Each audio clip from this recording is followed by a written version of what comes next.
He's bringing them back. So our last speaker is Dr. Jo Green. Jo? Jo's worked in the environmental field in the Northern Rivers region, New South Wales, for over 25 years. She has experience in botany and ecology and is currently working on habitat restoration projects and the critically endangered Border Ranges line fern. She's currently the coordinator of Tweed Landcare, and she's acknowledging her co-authors Amalia Parlow, Barbara Stewart, Justin Malley, and she's going to be talking about Back from the Brink.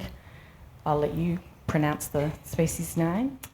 Me, social scientist here. The story of recovering Goldilocks, a critically endangered rainforest fern. Thanks, Jo. Thank you, and hello everyone. Yeah, look, not the coordinator of Tweed Landcare. I've got to acknowledge my my project manager, Amalia, who's taken this project on, and she's doing a great job, and so I'll just acknowledge her straight up. And a lot of other wonderful people that have been involved in that project. And this is the second stage, but I'm going to tell you a little bit about stage one as well. So it's a good story, it's a good news story, right before lunch. It's a fairy tale, and with a bit of drama, and a little bit of fun as well, a little bit of science, and hopefully some of you out there might be able to add to my story. So this is about Antrophium austro-queenslandicum, genus Antrophium. Beautiful drawings there from Chen. He's one of our Antrophium experts across the world. There's about 34 recognised species, and the little red circle there indicates the subtropical species, which is Antrophium, and the one I'm going to speak about today. It's Antrophium austro-queenslandicum, and from little things, big things grow. I know it's small.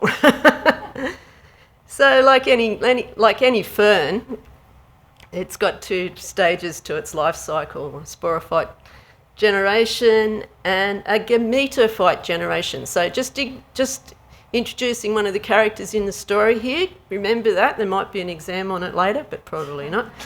And so yeah, and some of the really important parts about this fern are the spores underneath the fronds. It's called the Border Ranges line fern. You might know it as that. You may even know it as the Lamington oxtail fern. So the spores underneath the fronds are what gives its name as the Border Ranges line fern. So just the past story of this fern is that it was lost to the world. It was extinct, declared extinct in Queensland, unfortunately.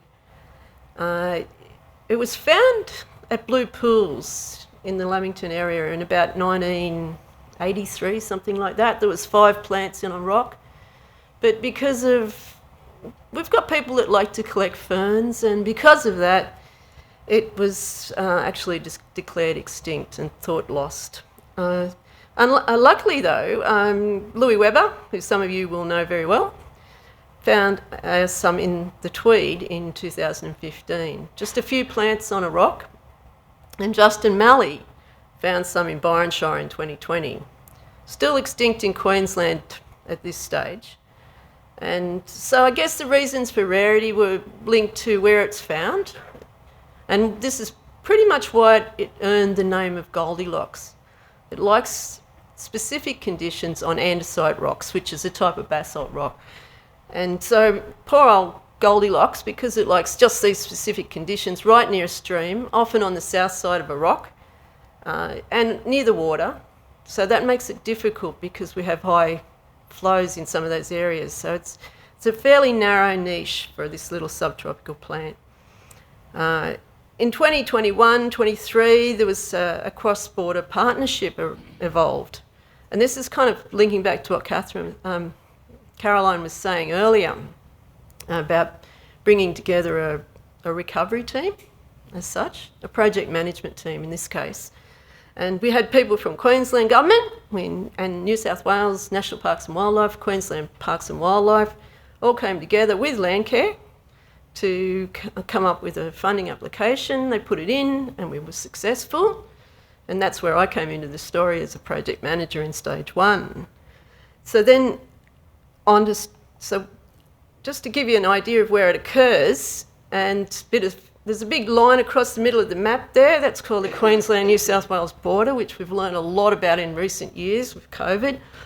It can divide communities, especially if it's a state of origin match. But in this case, the fern's very close together across the border. So having a cross-border recovery team is essential in this case. Very exciting. That photo there shows the habitat. It's kind of steep, and often that might be one of the reasons that it's still alive. It's often weedy, but it just likes those particular sides of the rock. So now you know a lot about the fern. Show you a little bit more about it. So in stage 1, we had some great site survey work done by Lou Webber. He did manage to find some more populations. As part of that, we had a bush regen team doing recovery efforts for the fern, but also for other species. And a really important part of that was the training in ID, so that the bush regenerators could ID this tiny little fern. And part of that first stage of the project, we actually managed to treat and cover an area of 8 hectares, which was great. And that's across 5 key sites, and those sites are now still under management. So that's a really good side of it for other species as well. We put in some data loggers to try and find out a little bit about the temperature and humidity to see if that was affecting things. The results of that was that we've got around 70 to 80% humidity with a temperature range of 18 degrees C to around 26. So not a big range, it's subtropical. A part of that, they put in some light meters. I wasn't part of that, but the light meters showed that the sunflex was a really important part of bringing light down to the fern. Karen, I must acknowledge Karen Somerville for her amazing work in propagation, and she's been working on it. So that's another side of the story. And then someone said to us, why don't you check out environmental DNA? Does everyone here know what environmental DNA is? I know many of you will. Not so many. Okay. Well, what we were trying to find out with environmental DNA was collecting scrapings of the rock to try and see if we could determine where the gametophytes were. Now, these are on rocks where there's no adults present, and the gametophytes themselves are very microscopic.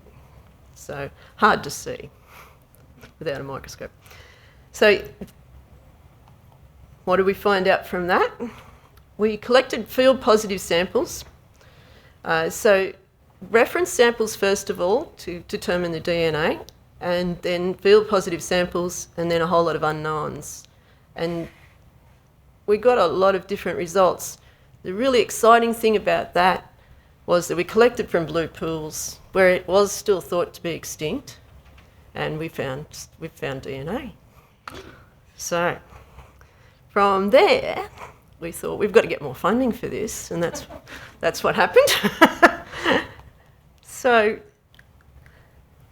Karen's work was great in stage 1. That photo, just aside to show that photo, that's a rock on the side of the road with every kind of subtropical weed growing over the top of it, and there is one fern underneath there. Of course, we had some threatening processes in 2022, which was a massive flood for our area, 1,300 mils over the 3 days. Thank you. Very busy trying to save ferns and do all those sort of things at the time. But this one, we have to keep the local community going out every so often. They see a slasher or a grader going along the road, and they have to run out and put flagging tape around it so they don't slash it. Translocation definitely needed for this one, but we don't have enough information yet to do that. Hoping to. Karen's work found out that really there was very few fertile spores in the sporangium, so trying to germinate them was really difficult. She's going to keep working on that in stage 2. Watch this space. And so we've got to watch out for weather. That's one of the really serious threatening processes. So in stage 2, Tweed Landcare's taken it on. We've brought in some new heavy players from the other side of the border, namely City of Gold Coast Council, and of course acknowledgements to Queensland, to QPNS. And also we've got a few other people coming on board to help out as well, which is really exciting. So we'll be looking into DNA, further techniques with the eDNA, and I'll show you some more of that in a minute. We've got some more bush regenerators on the team doing more work. We're looking for more sites. There's a rumour going around that it's been spotted in Queensland, so we'll be out there looking at those soon. And as part of that, we'll collect some eDNA stuff and see if we can find some other rocks. But before we got to that point, we had to verify our method. So we did some eDNA method validation just recently. We went out to one big rock. We've got one big rock in northern New South Wales. It's probably 2 metres by 2 metres. On that rock, on the north, south, west and east, it's got ferns all the way around. And that's incredibly unusual because usually it occurs on the south and the eastern side of the rock. So we went out in 4 directions, 10 metres, or 0 first, then 10, and then 50 metres, just to see if we could pick up DNA around that circle. And what we found was that, from that graph you can see it clearly there, that on the south and the east side we've got a strong signal.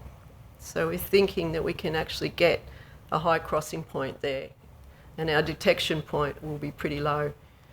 So for people that don't know about this, basically what we're saying is the lower the value means more DNA. So yes, it was a clear decay with in signal with distance, which was what we were looking for. And so we've got a conclusion there. We're going to do some more work on that, but that's what we're hoping to use to pick it up in Queensland as well, in places where you wouldn't be able to see it. It's going to be a happy ending for Goldilocks, hopefully. Stage 1's complete and was very successful in New South Wales, but it's going to be on to stage 2 in Queensland now, and we're hoping to get lots more sightings in Queensland.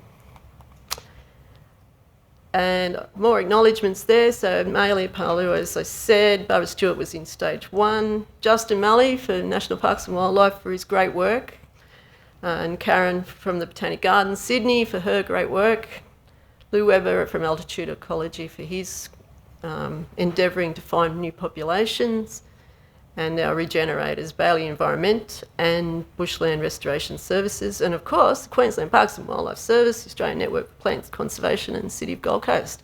What a great team, recovery team. Amen. Thanks, Jo.